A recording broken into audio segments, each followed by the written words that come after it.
ছোট্ট ছোট্ট গুনাহ আস্তে আস্তে বৃহৎ আকার ধারণ করে।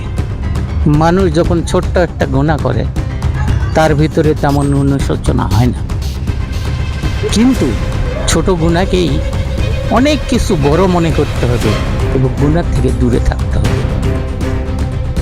একটা ছোট গুনাহ করলে তার ভিতরে একটু সাহস বেড়ে যায়, আর একটা গুনাহ করলে আর একটু সাহস বেড়ে যায়।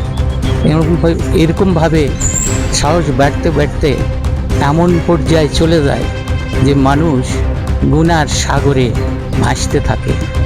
আর এই কারণে তাদের এই দোজখ ওয়াজিব হয়ে যায়, জান্নাত তাদের জন্য হারাম হয়ে যায়। তাই মানুষ কোনো গুনার কাজ করবে না, ছোট ছোট সুন্দর সুন্দর ভালো কাজ করবে। আস্তে আস্তে এই ভালোই একদিন বড় ভালো আকার ধারণ করবে।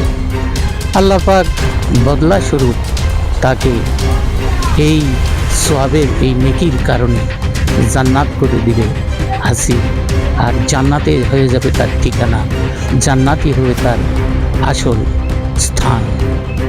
শেষ।